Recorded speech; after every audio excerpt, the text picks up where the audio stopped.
Indian news analysis के एक नए एपिसोड में आपका स्वागत है। और आज के अपने इस वीडियो में हम बात करने वाले हैं suppression of enemy air defence के बारे में। हम जानेंगे कि suppression of enemy air defence होता क्या है, इसके लिए रिक्वायरमेंट क्या होती है, इसकी शुरुआत कैसी हुई और भारतीय वायुसेना की जो सीड कैपेबिलिटी है वो कैसी है। क्या भारत के पास कोई एक ऐसा डेडिकेटेड फाइटर है जो सिर्फ सीड मिशंस के लिए इस्तेमाल किया जाए, जैसा कि अमेरिका, चाइना और भी दूसरे देशों के पास है। तो चलिए इन्हीं सारे विषयों को डिस्कस करेंगे आज के अपने इस वीडियो में। दोस्तों, आपको पता ही है कि आज के समय के हिसाब से अगर फाइटर एयरक्राफ्ट काफ़ी ज़्यादा अत्याधुनिक हो रहे हैं, उनमें स्टेल्थ का इस्तेमाल किया जा रहा है और भी दूसरे खतरनाक हथियारों से इनको इक्विप किया जा रहा है, इनके रडार क्रॉस सेक्शन को कम किया जा रहा है, तो वहीं दूसरी तरफ जो एयर डिफेंस सिस्टम्स भी हैं वो भी काफ़ी ज़्यादा लीथल हो रहे हैं, काफ़ी ज़्यादा एडवांस हो रहे हैं। और यहाँ पर रशिया के S-400 की बात की जाए और S-500 की बात की जाए तो दावा तो ये तक किया जाता है कि ये काफ़ी ऊंचाई पर जो स्टेल्थ टारगेट है उनको भी डिटेक्ट करके तबाह कर सकते हैं, और इनफैक्ट रशिया ने किया भी है। तो आज हम जानेंगे बेसिकली कि क्या है इंडियन एयरफोर्स की कैपेबिलिटी इस क्षेत्र में। दोस्तों, अगर हम सीड मिशन की बात करें तो पहले आपके लिए समझना ये ज़रूरी है कि सीड मिशंस होते क्या हैं।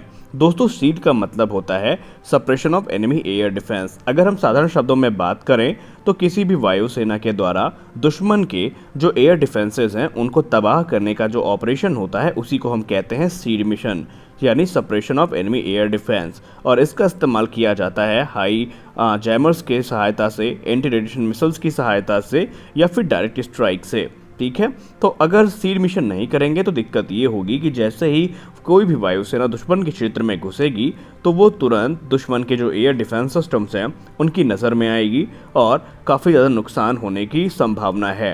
यही चीज़ अमेरिका के साथ हुई थी वियतनाम में। शुरुआत में जब अमेरिका ने वियतनाम पर हमला किया था तो वियतनाम के पास जो रशियन ओरिजिन के जो या उस समय के सोवियत ओरिजिन के एयर डिफेंस सिस्टम थे, उन्होंने अमेरिकन जेट्स को आसान टारगेट बनाया था। और बाद में अमेरिका ने एक नई टैक्टिक निकाली जिसको आज हम suppression of enemy air defence के नाम से जानते हैं।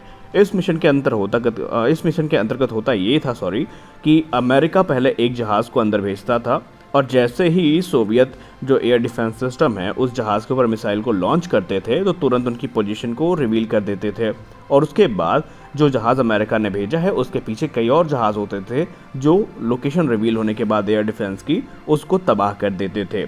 तो यही मिशन कहलाया सीड। हालांकि तब से लेकर के आज तक टैक्टिक्स में अलग अलग बदलाव हुए हैं और चैलेंजेस भी बढ़े हैं, क्योंकि अगर हम बात करें एयर डिफेंस सिस्टम्स की तो जो स्टैटिक एयर डिफेंस सिस्टम है जो एक ही जगह पर फिक्स होते हैं उनको तबाह कर पाना काफ़ी आसान है। लेकिन आज सबसे बड़ी जो थ्रेट है वो है मूविंग जो एयर डिफेंस सिस्टम है या मोबाइल एयर डिफेंस सिस्टम है उनको तबाह कर पाना। इसके लिए अलग अलग जो काउंटर मेजर्स हैं, इसके लिए जो अलग अलग हथियार हैं उनका इस्तेमाल किया जाता है। अगर हम मॉडर्न सिनेरियो की बात करें तो सबसे ज़्यादा जो खतरा पहुंचाया है या सबसे ज़्यादा नुकसान पहुंचाया है वो है मोबाइल एयर डिफेंस सिस्टम, और इसके लिए चरणबद्ध तरीके से एयरक्राफ्ट को मॉडिफाई किया जाता है। और जो एयरक्राफ्ट जो इलेक्ट्रॉनिक वॉरफेयर के लिए या फिर सीड मिशंस के लिए इस्तेमाल किए जाते हैं उनको हम वाइल्ड वीजल्स के नाम से जानते हैं। अगर आप वाइल्ड वीजल्स के बारे में जानना चाहते हैं तो आप ज़रूर बताएं, इनके बारे में हम एक डेडिकेटेड वीडियो ज़रूर बनाएंगे। लेकिन वाइल्ड वीजल्स की बात करें तो ये स्पेशली वो एयरक्राफ्ट होते हैं जो एंटी रेडिएशन मिसाइल्स और इलेक्ट्रॉनिक वॉरफेयर के साथ जो सामानों से इक्विप होते हैं, इनका इस्तेमाल ही किया जाता है सिर्फ सीड मिशंस के अंतर्गत। तो इस समय दुनिया ने अलग अलग जो अपने जहाज़ है, दुनिया के तमाम देशों ने उसको सीड मिशंस के लिए मॉडिफाई किया हुआ है। वाइल्ड वीजल्स कितने इंपॉर्टेंट है इसका अंदाज़ा आप इसी से लगा सकते हैं कि जब से रशिया ने यूक्रेन पर हमला शुरू किया तो रशिया ने अधिकतर अपनी क्रूज मिसाइल्स का इस्तेमाल किया है। रशिया के पास इस समय कोई डेडिकेटेड वाइल्ड वीजल नहीं है जिसका उनका खामियाजा भुगतना पड़ा है, और रशिया के जो एयरक्राफ्ट हैं इसी कारण उनको एयर डिफेंसेस से बचने के लिए काफ़ी कम ऊंचाई पर उड़ना पड़ता है, जिसकी वजह से वो जो man portable air defence systems हैं उनके निशाने पर वो बहुत ज़्यादा आए हैं, और इसकी वजह से रशिया को कई एयरक्राफ्ट का नुकसान भी हुआ है। तो अब आप समझ सकते हैं कि सीड मिशन कितना ज़्यादा इम्पॉर्टेंट है। अगर हम बात करें इंडियन एयरफोर्स की सीड कैपेबिलिटी की तो इंडियन एयरफोर्स अमेरिका के जैसे कोई भी एक डेडिकेटेड जो वाइल्ड वीजल है उसको ऑपरेट नहीं करता है। यानी कोई भी एक ऐसा स्पेसिफिक एयरक्राफ्ट भारत के पास नहीं है जो सिर्फ सीड मिशन के लिए इस्तेमाल किया जाए। भारत अपने मल्टी रोल फाइटर एयरक्राफ्ट में अलग अलग जैमिंग पॉड्स और एंटी रेडिएशन मिसाइल्स की सहायता से उनको एज अ वाइल्ड वीजल इस्तेमाल करता है, लेकिन कोई भी डेडिकेटेड फाइटर हमारे पास ऐसा नहीं है जैसा कि अमेरिका और दूसरे देशों के पास मौजूद हैं। लेकिन जब से राफेल आए हैं तो भारत की कहीं ना कहीं जो सीड मिशंस की कैपेबिलिटी है वो काफ़ी ज़्यादा बढ़ गई है, क्योंकि राफेल में सबसे अच्छा दुनिया का कहा जाने वाला डिफेंसिव जैमिंग सूट, जिसको हम स्पेक्ट्रा के नाम से जानते हैं, जो कि एक एडवांस इलेक्ट्रॉनिक वॉरफेयर सिस्टम है, वो इस्तेमाल किया जाता है। और इसमें जो एयर टू ग्राउंड म्यूनिशंस हैं वो भी काफ़ी ज़्यादा इंप्रेसिव है, जिनका इस्तेमाल हम सीड मिशन में काफ़ी स्टैंड ऑफ डिस्टेंस से ही कर सकते हैं।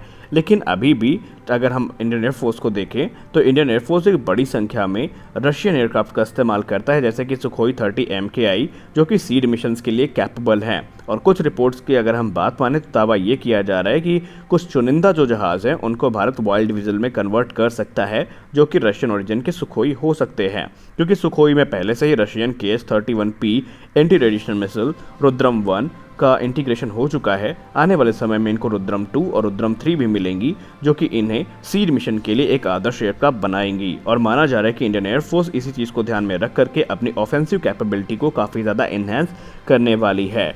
और अभी तक जो इंडियन एयरफोर्स इस्तेमाल करती है जैमिंग पॉड, बेसिकली वो पॉड्स का इस्तेमाल ही किया जाता है उनमें। हमारे पास कोई डेडिकेटेड ऐसा फाइटर नहीं है, इसलिए हम अलग अलग पॉड्स का इस्तेमाल करके जो इनके इलेक्ट्रॉनिक वॉरफेयर कैपेबिलिटी है उसको इन्हेंस करते रहते हैं।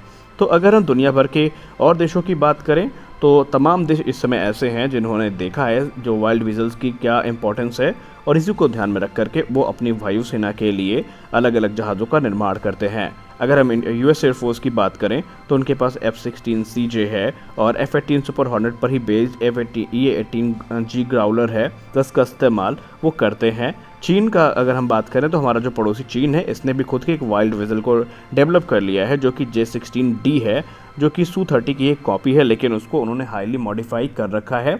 और माना जा रहा है कि और जेट इन पर भी आधारित एक जो वाइल्ड वीजल है उसका निर्माण उनके द्वारा किया जा रहा है। तो अब आप समझ सकते हैं कि ये जहाज़ कितने ज़्यादा इंपॉर्टेंट हैं और आज के समय में इनकी रिक्वायरमेंट्स कितनी ज़्यादा है। तो यहाँ पर इंडियन एयरफोर्स की कैपेबिलिटी की बात करें तो सुखोई 30 MKI और राफेल एक अच्छा खासा सीड मिशन परफॉर्म कर सकते हैं, लेकिन ऐसा नहीं है कि दूसरे फाइटर्स कर नहीं सकते, लेकिन एक डेडिकेटेड फाइटर होना काफ़ी इंपॉर्टेंट है। इस चीज़ के बारे में खुद हमारे टॉप डिफेंस ऑफिशियल्स और डिफेंस एक्सपर्ट्स भी मानते हैं, और ऐसा संभावित है कि आने वाले समय में इंडियन एयरफोर्स एक डेडिकेटेड वाइल्ड वीजल को विकसित भी कर ले, लेकिन वो कब तक होगा इसके बारे में हम कुछ भी नहीं कह सकते। और कुछ रिपोर्ट्स तो ये भी दावा करती हैं कि भारत के जो इंडिजिनस प्रोजेक्ट हैं इनमें से कुछ की संख्या में जो फाइटर एयरक्राफ्ट है उनको डेडिकेटेड एक वाइल्ड वीजल के तौर पर ही इस्तेमाल किया जाएगा और विकसित किया जाएगा, जिसके लिए DRDO लगातार काम भी कर रही हैं। तो फिलहाल के वीडियो में बस इतना ही, मिलते हैं अपने अगले वीडियो में, तब तक के लिए जय हिंद।